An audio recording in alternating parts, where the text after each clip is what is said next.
AP న్యూస్కి స్వాగతం. చిత్తూరులో నెలకొని ఉన్న రెవెన్యూ పరమైన ప్రజా సమస్యలను ఎప్పటికప్పుడు పరిష్కరిస్తారని నూతన చిత్తూరు ఆర్డీఓ శ్రీనివాసులు అన్నారు. మంగళవారం చిత్తూరు డివిజన్ నూతన ఆర్డీఓగా బాధ్యతలు స్వీకరించిన ఆయన మాట్లాడుతూ, గతంలో నెల్లూరు జిల్లాలో Telugu Ganga project special deputy కలెక్టర్గా విధులు నిర్వహించి బదిలీపై చిత్తూరు ఆర్డీఓగా రావడం జరిగిందన్నారు. చిత్తూరులో ప్రజల ఆఫీసులో చుట్టూ తిరగకుండా ఎప్పటికప్పుడు సమస్యలు పరిష్కరిస్తామని, ప్రజలకు నిత్యం అందుబాటులో ఉండి సేవలు అందిస్తామన్నారు. సంబంధిత శాఖ అధికారులందరినీ సమన్వయం చేసుకుని తన విధులను బాధ్యతగా నిర్వర్తించడానికి కృషి చేస్తా అన్నారు. నమస్తే.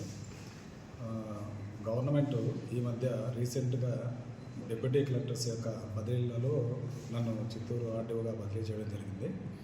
దీనికంటే ముందు నేను గతంలో నెల్లూరు డిస్టిక్లో Telugu Ganga project special deputy collector land అక్విజిషన్గా వర్క్ చేస్తుండేవాడిని. అక్కడి నుంచి బదిలీపై ఇప్పుడు ఆర్డీఓగా రావడం జరిగింది. అందులో భాగంగా ఈరోజు ఆర్డీఓగా ఛార్జ్ తీసుకోవడం జరిగింది.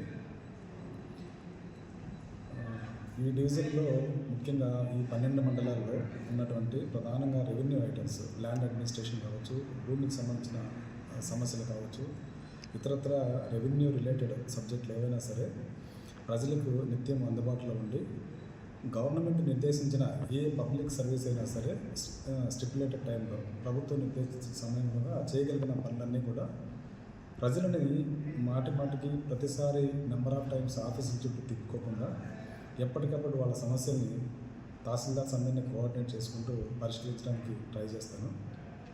ఇవే కాకుండా ఎప్పటికప్పుడు రెవెన్యూ డిపార్ట్మెంట్కి సంబంధించి ప్రభుత్వం నిర్దేశించిన ఏ కార్యక్రమం అయినా సరే ప్రభుత్వం యొక్క గైడ్లైన్స్కి అనుగుణంగా సమస్యల్ని రిడ్రెస్ చేయడం కానీ, పబ్లిక్ గ్రీవెన్సెస్ని అటెండ్ కావడం కానీ ఇవన్నీ కూడా చేయడం జరుగుతుంది.